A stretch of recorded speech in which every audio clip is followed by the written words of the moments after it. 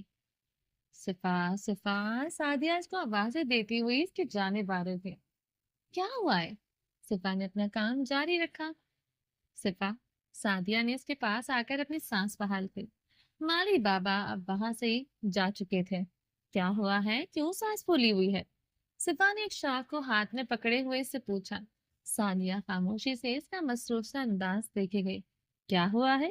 صفا نے بلا کر جھنجھلا کر اس کی جانب دیکھا تو وہ مسکراہٹ دبائے کھڑی تھی۔ کیا ہوا ہے؟ صفا نے اب تھکے سے انداز میں پوچھا۔ تمہیں پتا ہے؟ سعدیہ نے اس کو کندھوں سے تھاما۔ صفا نے سوالیہ انداز میں سر ہلایا۔ سعدیہ اس کے کان کے قریب ہوئی۔ صفا نے الجھ کر اس کی جانب دیکھا۔ آنکھیں ایک سرگوشی گونجی تھی۔ وہ واپس آ گیا ہے۔ صفا کے ہاتھ سے وہ کٹر گر گیا، مگر اس نے جلدی سے خود کو لاعلم ظاہر کیا۔ مگر تب تک سعدیہ اس کے چہرے پر بکھرے ہزاروں رنگ دیکھ چکی تھی۔ کہ کون آ گیا ہے؟ اس نے چہرے پر آئی بالوں کی ایک لٹ کان کی پیچھے سے۔ سعدیہ نے شرارت سے اس کی آنکھوں میں دیکھا۔ تم جانتی ہو میں کس کی بات کر رہی ہوں؟ سعدیہ نے آنکھیں چھوٹی کر کے اپنے بات پر مہر لگائی تو صفا اپنے دل کی دھڑکنیں اپنے کانوں میں سنائی دی تھی۔ مگر صفا، سعدیہ نے حیرت سے اپنی آنکھیں بڑی کی تو صفا نے اس کی جانب دیکھا۔ وہ وہ اپنی بیوی بچوں کے ساتھ آیا ہے۔ کیا تمہیں اس بارے میں پتا تھا؟ اس نے الجھے ہوئے انداز میں صفا سے پوچھا تو صفا نے سر جھکائے اس بات میں سر ہلا دیا۔ حریہ نام ہے اس کا۔ اس نے اپنے ہاتھوں کو باہم جکڑے ہوئے سعدیہ کو بتایا تو سعدیہ نے بے اختیار اس کو اپنے ساتھ لگا دیا۔ صفا کی آنکھیں ایک بار پھر سے برس پڑی۔ تم اس سے طلاق لے لو صفا، سعدیہ نے بھرائی آواز میں کہا تو صفا نے ایک ہچکی لی۔ کیوں؟ تم ایک سراب کے پیچھے بھاگ رہی ہو صفا، وہ اس کو ساتھ لگائے کہے جا رہی تھی۔ یہ یہ میرے بس میں نہیں ہے سعدیہ۔ اس نے آنکھیں بند کر لی۔ میں اس کے نام کے سہارے ایک ہزار زندگیاں ایک کیا ہزار زندگیاں گزار سکتی ہوں، بھلے وہ تمہیں نہ ملے۔ سعدیہ نے اس سے الگ ہوتے اس کی آنکھوں میں جھانکا۔ محبت کے اصولوں میں حصول کا قاعدہ تو کہیں درج ہی نہیں۔ وہ اپنے آنسو پونچھتے ہوئے مسکرائی تو سعدیہ نے حیرت سے اس کی جانب دیکھا۔ دوپہر ہو رہی تھی۔ اس وقت کردافی مینشن میں خوب کا عالم تھا۔ ملازمین اپنے اپنے کام نپٹا چکے تھے۔ صبح کا ناشتہ کر کے وہ جا چکا تھا۔ اب وہ رات کو ہی لوٹتا، اس لیے اس وسیع مینشن میں اس وقت سناٹا تھا۔ اس سناٹے کو اس کی ہیل کی آواز نے توڑا۔ وہ اپنی دھن میں لاؤنج میں داخل ہوئی مگر اتنی خاموشی دیکھ کر وہ ایک پل کو ٹھٹکی۔ اس نے ادھر ادھر دیکھا تو لاؤنج میں کوئی ملازم نہ تھا۔ پھر وہ بلی کی طرح پاؤں اٹھاتی ہوئی کچن کی جانب گئی۔ آج کچن بھی خالی تھا۔ واہ، یہ سب لوگ کہاں گئے؟ وہ دانتوں میں انگلی دبائے کچن کے دروازے میں کھڑی تھی۔ لگتا ہے وہ شیطان آج گھر نہیں آنے والا، اسی لیے لنچ نہیں بنا۔ اس نے صاف ستھرا کچن دیکھ کر اندازہ لگایا، ورنہ عام دنوں میں اس وقت شیف اپنے کام میں مصروف ہوتا تھا۔ وہ کچھ سوچتے ہوئے سیڑھیاں چڑھ گئی۔ اس نے دائیں بائیں جانب دیکھا اور پھر ایک کمرے کا دروازہ کھولا تو وہ کھلتا چلا گیا۔ ایک پل کو اس کی ٹانگیں لرزیں مگر وہ آگے بڑھ گئی۔ پچھلی بار اس نے جیسے اسے اس کمرے سے باہر دھکا دیا تھا، وہ سارا منظر آنکھوں کے سامنے لہرا گیا تھا، مگر اینا نے اپنے دل کی دھڑکنوں کو قابو کیا۔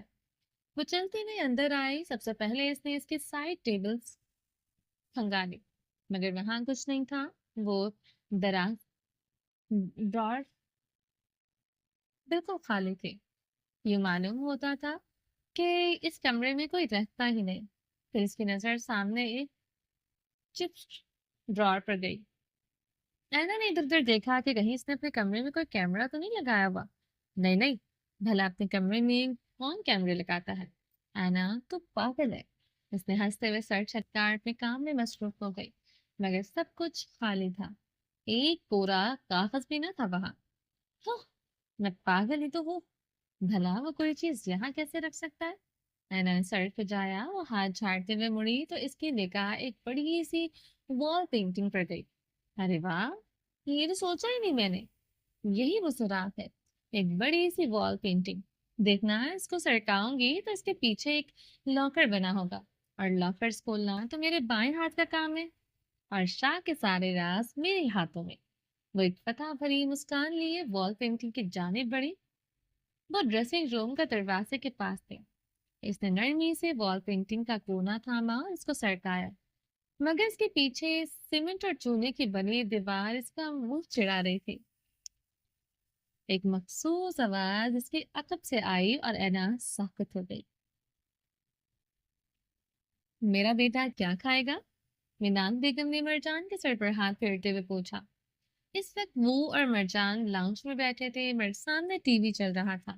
مرجان یوں ہی اسکرین پر نگاہیں جمائے ہوئے تھا۔ مینال بیگم صبح سے اس سے کوئی نہ کوئی بات کرنے کی کوشش کر رہی تھی۔ ان کو یقین تھا کہ مرجان بالکل ٹھیک ہے، اس کو کوئی مسئلہ نہیں ہے، بس وہ صدمے میں ہے۔ مرجان نے مڑ کر ان کی جانب دیکھا، وہ شفقت بھری نگاہوں سے اس کی جانب دیکھ رہی تھی۔ اس نے دوبارہ پلکیں جھپکیں اور دوبارہ مڑ کر اسکرین کی جانب متوجہ ہو گیا۔ مینال بیگم ایک ٹھنڈی سانس بھر کر رہ گئی تھی۔ اسی دوران زہرا سیڑھیاں اتر کر ان کے پاس آئی۔ اس نے مسکرا کر مینال بیگم کو دیکھا اور آ کر سامنے صوفے پر ٹک گئی۔ دینا سو گئے؟ وہ اب اس کی جانب متوجہ ہوئی۔ جی، زہرا نے مختصر جواب دیا۔ ابراہیم کو کب سے جانتی ہو تم؟ انہوں نے تفتیشی نگاہوں سے زہرا کو دیکھا تو وہ گڑبڑائے۔ جی، اس نے سوالیہ انداز میں اس کی جانب دیکھا۔ کب سے کام کر رہی ہوں میرے بیٹے کے گھر میں؟ انہوں نے اپنا سوال دہرایا۔ کچھ سالوں سے، زہرا نے کنفیوز ہوتے ہوئے جواب دیا تو منال بیگم نے سر ہلایا۔ اس کی بیوی یعنی حریہ کیسی لڑکی تھی؟ ان کا ارادہ زہرا کا انٹرویو کرنے کا تھا۔ اچھی لڑکی تھی، بہت اچھی تھی وہ۔ ابراہیم سر سے بہت محبت کرتے تھے، ان کی لو میرج ہوئی تھی۔ وہ تو جانتی ہوں، میں اچھی ہوگی تو میرے بیٹے کو پسند آئی تھی۔ انہوں نے مرجان کے سر پر ہاتھ پھیرا۔ ان کو دکھ تھا کہ ان کی بہو سے ملنے سے پہلے ہی دنیا سے رخصت ہو گئی وہ۔ مرجان سپاٹ چہرہ لیے بیٹھا رہا۔ میم، سر نے مرجان کے سامنے زیادہ ذکر کرنے سے منع کیا ہے۔ مینال بیگم نے مزید کچھ پوچھنے کے لیے اس کی جانب رخ کیا تو زہرا نے پہلے ہی ان کی نالج میں اضافہ کیا۔ کیا مطلب اس بات کا؟ انہوں نے اچھمبے سے دیکھا۔ وہ سر نہیں چاہتے کہ مرجان کے دماغ پر کسی بھی بات کا کوئی دباؤ پڑے۔ ڈاکٹرز کا بھی یہی کہنا ہے، زہرا نے جھجکتے ہوئے بتایا تو مینال بیگم نے الجھ کر مرجان کی جانب دیکھا جو کہ اسکرین پر نگاہیں جمائے ہوئے تھا۔ بکواس کرتے ہیں ڈاکٹرز، کس نے کہا ہے کہ ذکر نہ کریں؟ ذکر نہیں کرتے اس لیے بچے اپنے غم سے نہیں نکل پا رہا۔ کیا یہ رویا تھا؟ انہوں نے زہرا سے سوال کیا تو اس نے نفی میں سر ہلا دیا۔ کمال ہے، بچہ جب سکتے میں گیا تھا اسی وقت اس کو رلانا چاہیے تھا۔ تم لوگوں کی عقل گھاس چڑھنے گئی ہوئی تھی۔ وہ باقاعدہ زہرا پر برس پڑی تھی۔ وہ کبھی ان کی جانب دیکھتی تو کبھی مرجان کی جانب۔ مرجان، میرے لال، میری طرف دیکھو بیٹا۔ انہوں نے اس کا رخ اپنی جانب موڑا۔ میں کنفیوز سا ان کی جانب دیکھ رہا تھا۔ مرجان، تمہاری ماں مر گئی میرے لال، کیا تمہیں کوئی دکھ نہیں؟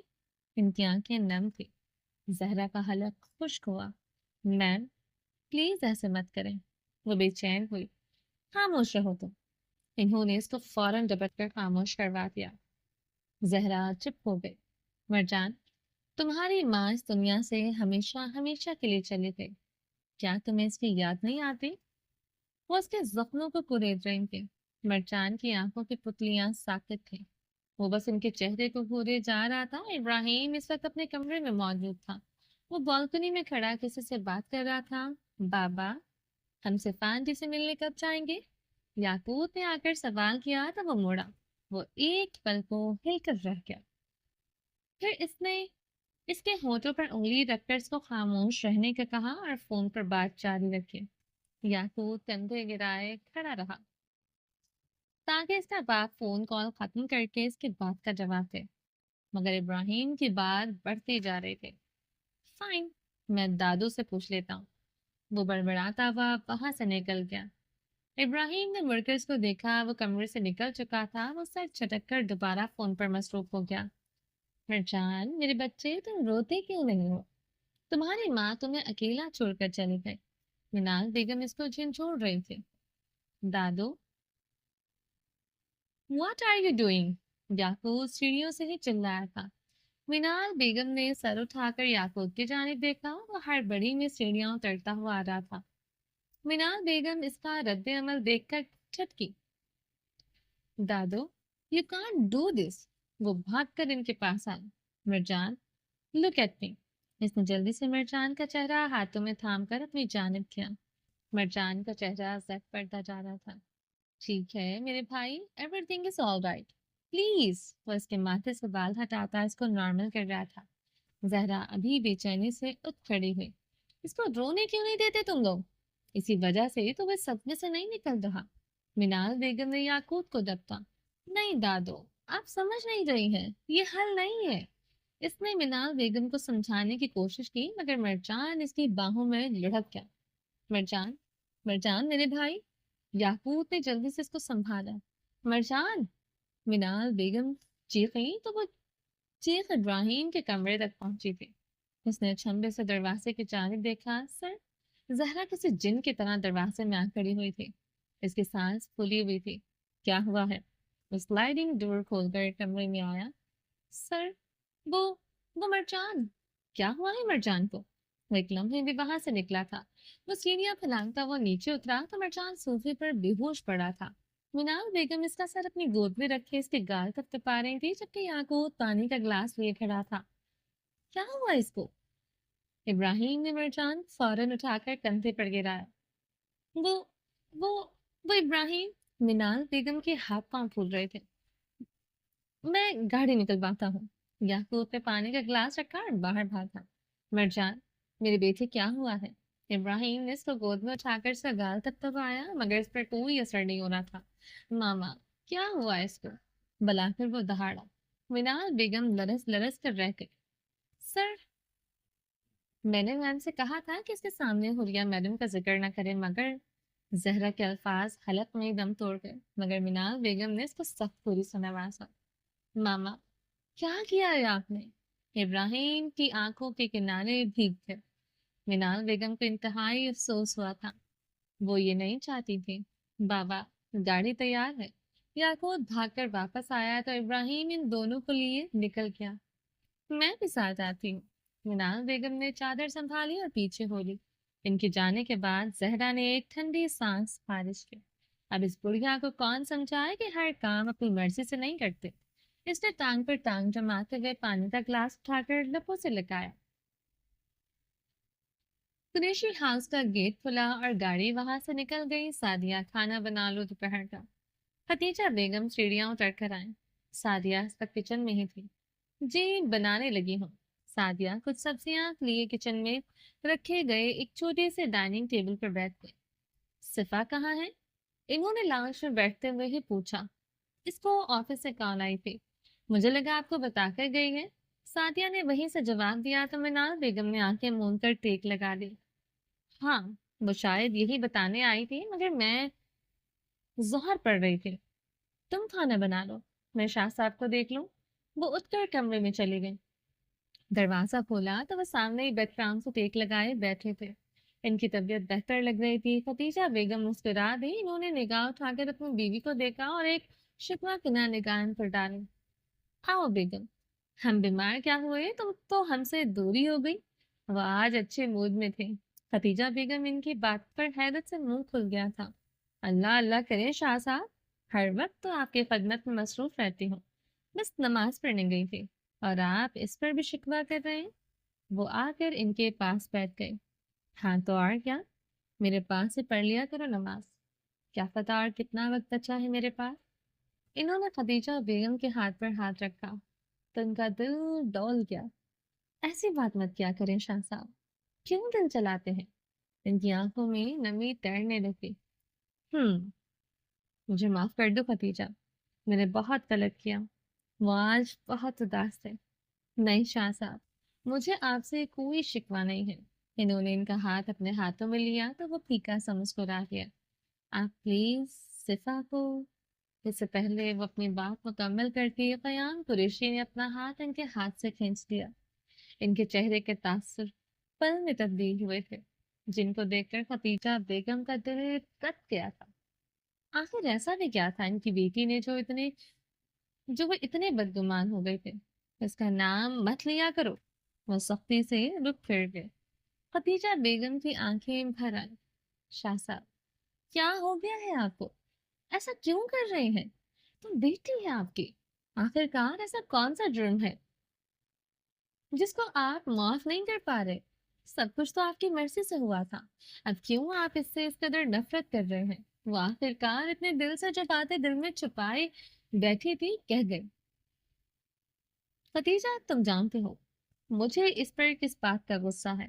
انہوں نے ایک سخت نگاہ ان پر ڈالی تو وہ سر چکا گئے۔ ایک فیصلہ آپ لوگوں کا تھا اور ایک فیصلہ اب اس کا ہے، اور مجھے اپنی بیٹی کا مزید دل نہیں دکھانا۔ وہ اپنے فیصلے خود لینے کی مجاز ہے۔ جب وہ اس رشتے سے نکلنا چاہے گی نکل جائے گی، اگر وہ اس رشتے میں رہنا چاہے گی تب بھی میں اس پر کوئی زبردستی نہیں کر سکتی، یہ اس کی زندگی ہے۔ انہوں نے عقل لہجے میں کہا تو خیام قریشی کا چہرہ سرخ ہو گیا۔ کیا تم چاہتی ہو وہ ساری زندگی میرے بیٹے کے قاتل کے نکاح میں بیٹھے؟ قیام صاحب، آپ کی بیٹی نے جو بویا وہی کاٹا۔ وہ بلاخر بولی تو قیام قریشی کی آنکھیں ساکت رہ گئیں۔ ہاں، جو زاویار نے کیا اس کو ہی اسی کی کیے کی سزا ملی ہے۔ اس میں نہ تو ابراہیم قصوروار ہے اور نہ ہی ستا۔